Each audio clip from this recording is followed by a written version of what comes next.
Happy Friday morning, Baylor School. I confess that I'm disappointed that you all didn't do enough snow dancing this week to manifest the weather this weekend, but you know what? There's still time. A quick note, though, no matter what happens with the weather, just be safe this weekend and Monday as well, all right? We have a full lid today, so we're going to invite Amelie Johnson to come up and kick us off with our assembly.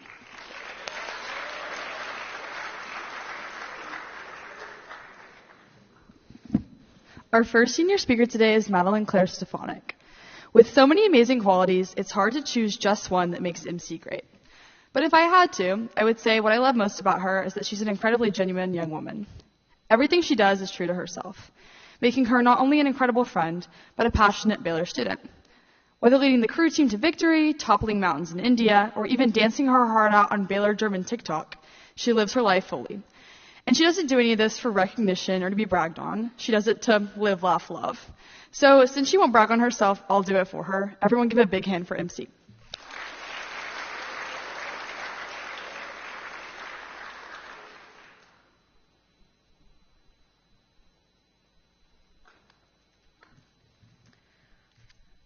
Something I've been working on my entire life is being comfortable with the uncomfortable. My grandfather, Bill Cushman, who taught here for 40 years and led Walkabout since its founding, helped me come to the realization that you decide if you're going to have a good time, not your circumstances. Fresh out of 5th grade, I went into overnight summer camp. 5 days in, it rained for probably 48 hours straight. My friendship bracelets were soaked, my hair was frizzy, and the wet sand in my chacos was giving me blisters. I finally realized what my grandfather had been talking about for so many years when I was throwing myself a pity party on the walk from the cabins to lunch. I'm choosing to let these outside inconveniences bug me and ruin my time at camp outside with all my friends. This small realization informed the way that I thought about most experiences I had afterwards. From blisters caused by hard workouts, to when it's so cold it hurts and you have to park in the sophomore lot, to when the heating broke in weeks. Baylor's given me some amazing opportunities to think about this. The freshman trip is such a good example of it will be fun if you decide it's fun. The canoe flip can be cold first thing in the morning. You could drop your toothbrush in the trough. Every pair of shoes you brought could be wet and you forgot a pillow. But it's how you take those circumstances that will decide if it's an amazing memory you return to and share with your classmates, or if it's just a few days you got through in the woods. Last winter, I went on the Baylor India trip. The winding mountain roads of the Himalayas, mixed with our driver's lack of fear, had me wishing for a barf bag. As I sat there with head in hands, missing the views out of the window, I heard something. It was Justin Bieber's Greatest Hits CD, and that started playing through huge bass-boosted speakers in the back of the vehicle. While the car sickness didn't go away, my perspective shifted from letting the uncomfortable aspects rule over my experience to having a great time singing our driver's favorite song, Baby. I think this concept is worth pointing out because it's so easy to be comfortable all the time and or to complain if you aren't. I encourage all of y'all to accept the uncomfortable parts of life. Once I started looking through this lens, I could finally feel still and content. Suddenly, the rainy days on campus, the sand in my hair at the beach, the sunburn on my shoulders, the soreness after a lift, the math quiz I'm scared of, the bump that won't brush out of my ponytail, and the sun in my eyes didn't get to me anymore. This is not to say you can just willpower your way into never being annoyed. I would rather not have rocks and dirt in my shoes, but I won't let it take away from the beautiful view I hiked to. In the moment, those inconveniences are temporary, but the narrative that was in your head is permanent, and it colors how you experience your own life. My dad always says, don't sweat the small stuff, it's just small stuff. Thank you, Mom and Dad, for being the biggest cheerleaders and giving me so many opportunities. Thank you, D&D Dad, for wisdom and hugs. Thank you for my wonderful friends who make me laugh and brighten my day. Thank you to my coaches and teachers who have impacted me so greatly. And lastly, Maddie, you are amazing, and I'm so grateful to share this day with you and Meg. Thank y'all.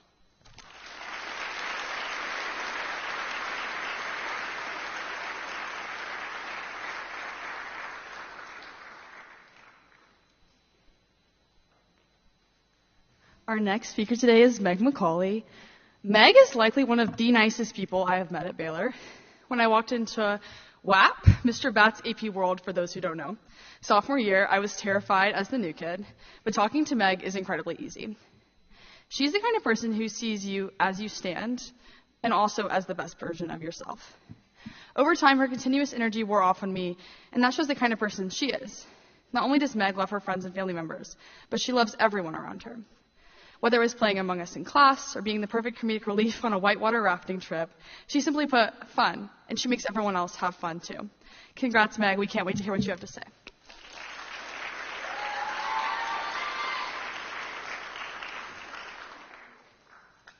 Great job, MC, and thank you, Amelie, for the introduction. As Oliver did a few weeks ago, I want to first thank Ms. Honeycutt for sitting my U.S. history class down in the chapel and encouraging us to take the opportunity to give a senior speech. Had it not been for that pep talk, I can confidently tell you I would not be standing before you now. I also want to thank all of you in the room. Regardless of if we have had good, bad, or no interactions at all, your being here makes Baylor what it is, and therefore makes all of us who we are. I think we can all agree that life is undoubtedly easier when we are little kids. When I think back on being in elementary school, I remember being very outgoing and comical. Each day, I showed up to school thrilled to be there. I was never afraid to be myself and never worried about being judged by others. I didn't fixate on things I said or did and felt very confident in social settings. Some of my interests included wearing fake glasses for some reason and bright Lululemon headbands to school. That were definitely not a good look, but I didn't mind. That was what I liked, and I didn't think twice about being myself. This whole mindset, however, changed when I started attending GPS in 6th grade. No hate, Avery. It's just a part of my speech. I had to be invited to every hangout and be in every single group chat to be content with who I was. I made it a goal to make all of my friends laugh, and I became obsessed with the idea of being popular and getting attention. You didn't just have to go to GPS to experience this behavior. For those of you in the audience who were in the house on the house party with me, you know what I'm talking about. I would hyperfixate on the things I said and did all day to make sure I didn't act in a way that made people not want to be my friend. I now look back on my old behavior as loud and obnoxious.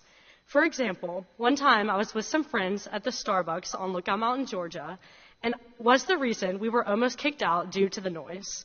The same thing happened over on Cafe on the Corner, also on Lookout, which has since been renamed to Massey's Kitchen. I also loved to show off. I have this memory from 6th grade of me flaunting to one of my friends that one of the older McCauley boys talked to me at one of our co-ed socials.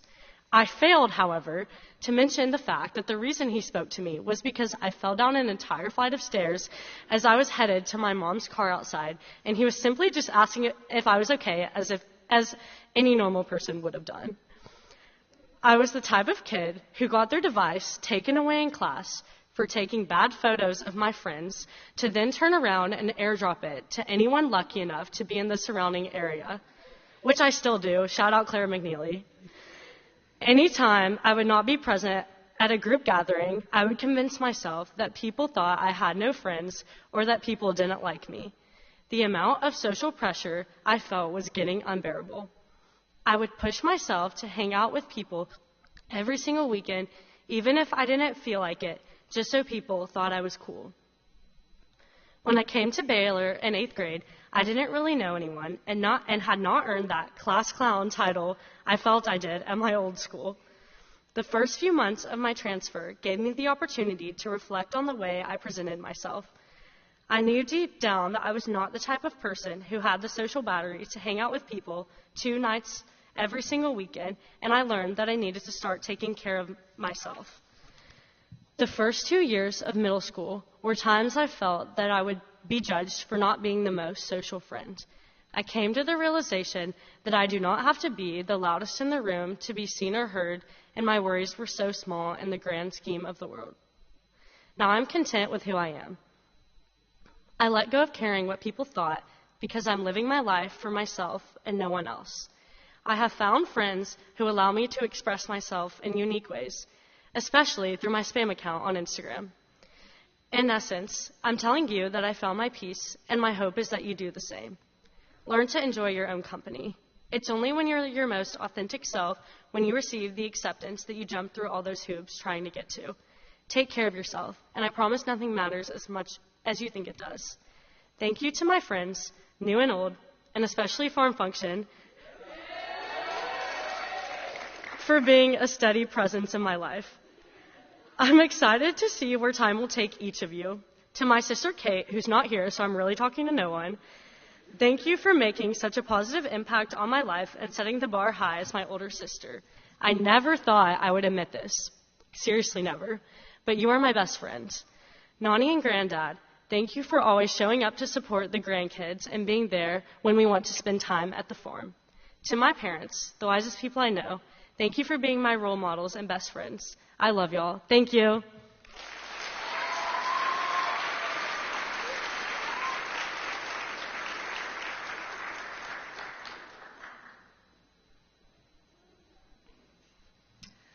Our last senior speaker today is Maddie Campbell.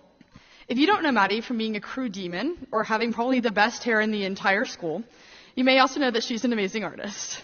And I think this highlights something really special about her. She looks for what's beautiful in the world around her. No matter what's happening, Maddie is quick to notice the good things as well as contributing to that very good. She's there for you to make you laugh with memes in Spanish, or there for you when you're overwhelmed and never makes you feel anything but the best. Maddie, you are so beautiful, and we can't wait to hear what you have to say.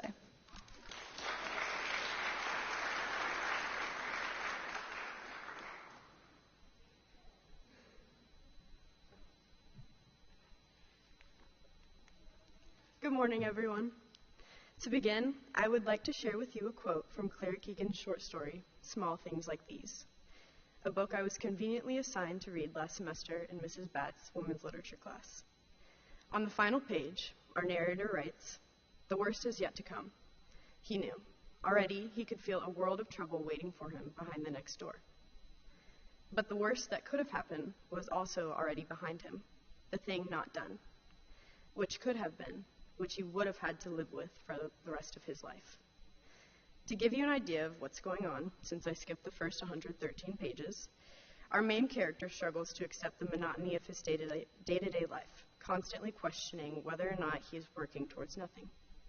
He feels deeply about others, extending small acts of kindness and understanding to strangers, despite living in a society that preaches the self-sufficient individual. Without revealing too much of the story's plot, the main character ultimately makes a decision that emphasizes the significance of taking a risk taken in pursuit of a goal not yet fully perceived. Knowing he is doing the right thing, he chooses action despite its potential consequences. This story takes an incredibly simple message. Live empathetically, selflessly, and take risks even when they may benefit another more than yourself. This idea of risk, especially the risks we hesitate to take, has followed me out of Women's Lit. By now, I'm certain that many of you in this room have sat through hundreds of senior speeches, the good, the bad, and the memorable. Ingrained in your psyche from day one, you are advised to cherish your limited time, be the bigger person, and of course, take risks. I'm well aware of my lack of originality here. Being that I'm just 18 years old, I acknowledge my naivety, but I also recognize my growing understanding of this world through my ability to question it, as well as make my own decisions. One of the first times that my understanding was truly tested happened to be, if you know me at all, ridiculously out of character for me. So, if you replied to my private story simply saying, "There's no shot, I'll do you one better," there was no definite reward waiting for me on the ground, no guarantee that I would come away changed in some profound way. And yet, I jumped anyway. Not necessarily because I wanted to prove something, but because I realized that fear, when left unfaced, quietly decides the limits of our lives for us. Now reflecting, I can confidently say that I would never do it again, but my decision to do a front flip out of an airplane taught me that taking risks isn't always about the thrill or the outcome. Sometimes it's about choosing action over inaction, even when the benefit isn't immediately clear. And while my personal experience is an extreme example, the most meaningful risks we take rarely look like that. More often, they look like speaking up when it could be easier to stay silent, helping someone when it might cost us time or approval, or choosing empathy in a world that rewards indifference. These are risks that, like the one taken in small things like these, may not benefit us directly, but they shape the kind of people we become and the kind of world we contribute to. In saying this, I challenge you to do something you wouldn't expect from yourself. Learn to appreciate the unexpected. To end, I would like to thank the people who make me forever grateful for the life I get to live, and who make taking risks possible in the first place. Thank you to my family for being incredibly strong, my friends for their honesty, my teachers for their patience, and finally my coaches and my teammates for being my second family. Happy Friday, y'all. Thank you.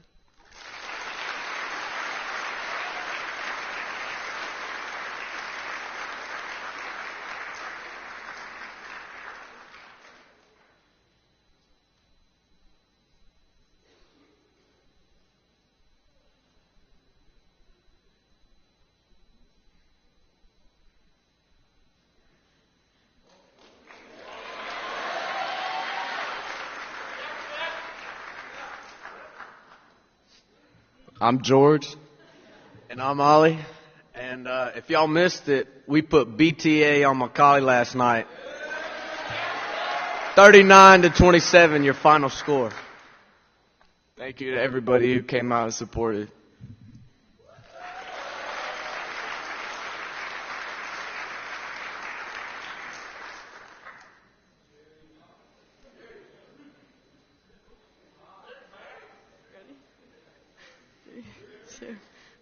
Just keep swimming, just keep swimming. Hi, I'm Amelie. And I'm Jerry Ma. And we're seniors on the swim team. And unlike Dory, we hope you don't forget about our meet tonight. Ooh. Tonight is the final meet of the regular swim season. We'll take on Macaulay and GPS starting at 4:30. They may be the Big Blue, but it's about to be the Red Sea. Today is also senior night, and 10 of our seniors will be recognized before the meet. So it's a big day for them, and before they dive into their next adventure.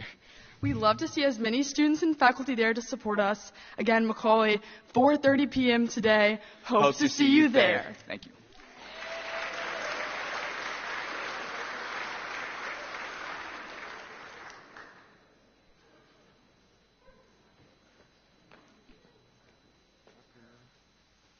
Hey, I'm Parker. And I'm William. We're both FCA leaders, and our annual Digs and Donuts is on February 5th at 6:30. Digs and Donuts is a volleyball tournament and a night of worship. You must have at least 4 people on your team to play. If you don't have a team, you can just show up, and we'll get you on a team. A link to sign up is in the FCA Instagram, or you can ask one of us, and we'll send it to you. If you come, you will get a T-shirt, donuts, and a devotional. Thanks. God bless y'all, and have a blessed day.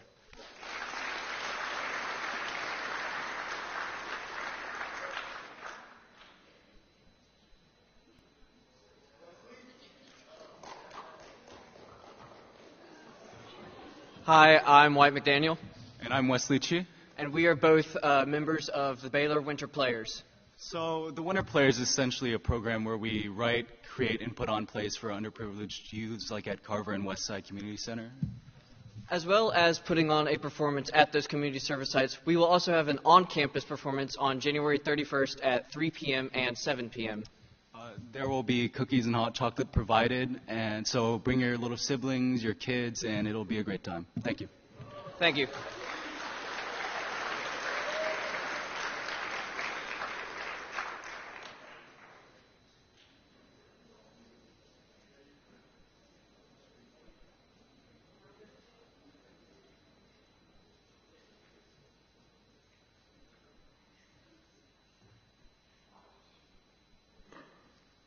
Hi, I'm Vivian. And I'm Taryn. And we're your STAT presidents this year. STAT is hosting our annual phone-a-thon on Wednesday, February 11th from 6 to 8 p.m. We will have food and lots of fun prizes while calling alumni. So we hope to see everyone there. And if you have any questions, please email Miss Laporta. Thank you.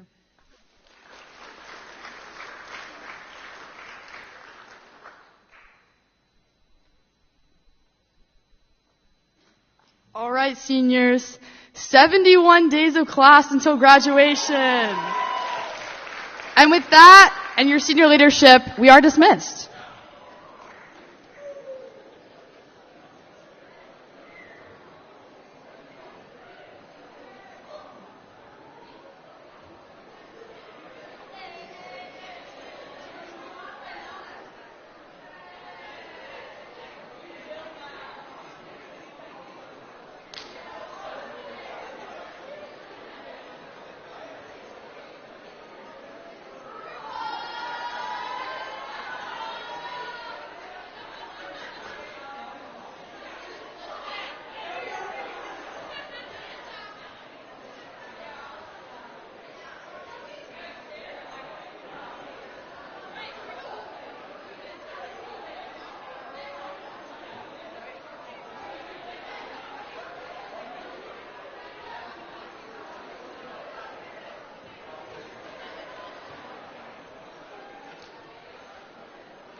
school.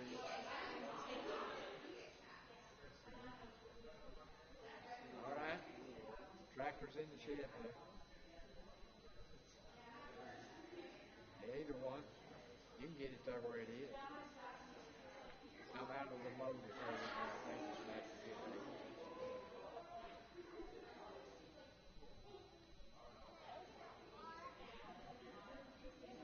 Yeah, it'll be a couple hours, 3 hours before I get back. So you can go ahead if you want to, or that'd be good. If you want to wait on me, that'd be all right too. Well, we just now getting out of here, and they're going to want to go somewhere and eat lunch, and then I don't know what. So you know how it is. I might be there pretty quick, and it might be 4 o'clock. Well, you can handle it, can't you? All right. All right. See you.